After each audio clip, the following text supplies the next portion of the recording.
Tewu goes to school. Kaja. It's his second day. Kaja, kaja. So yung school niya, malapit lang sa bahay namin. Tewe pali.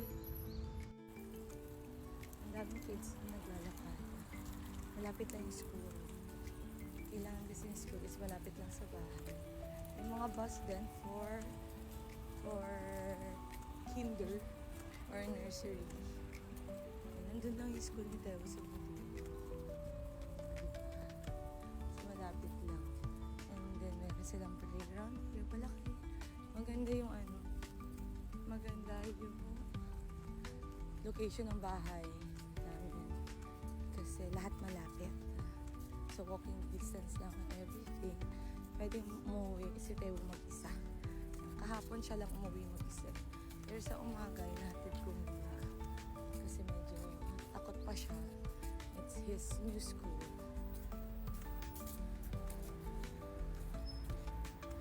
At saka every morning may mga nag-help dito tumawid. Kasi karamihan ng mga bata wala nang kasamang parents.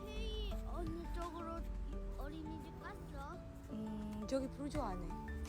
Ito yung school, magkakatabi yung elementary, middle school and high school. So magkakatabi 아, siya. 저기 축구부에 갔어? Ani, napakatabing bata. Nakakatuwa.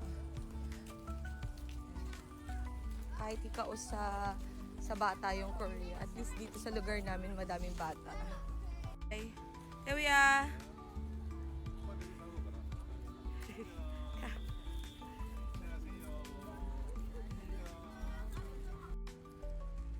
Napakabilis ng panahon. May grade 2 na ako. Grade 2 na siya. Napakabilis.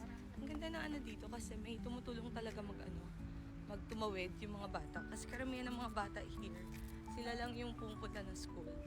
Wala na naghahatid. Ayun. So si Teo, I think starting tomorrow, siya na lang mag-isa. Siya na lang mag-isa yung papasok. Ang daming bata, nakakatawa. And then, after Teo, si Taeyang naman. Ang bus, yung school ni Taeyang medyo malayo. So, kailangan niya mag-bus. So, susunduin siya ng bus dito ng 8:50. And then, after ni Taeyang, si Taehi naman. So, samahan niyo akong ihatid sila today. Okay? Okay.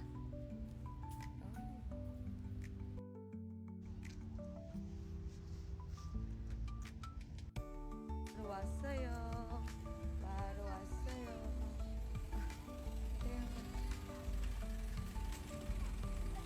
안녕하세요. 태양아, 바이바이. 태양아, 바이바이.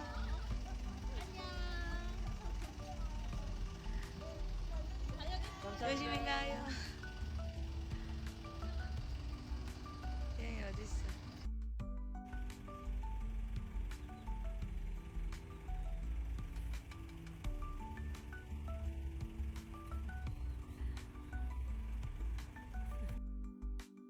We're going to Taehi's school.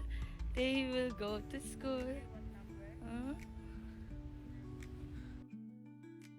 School niya ito.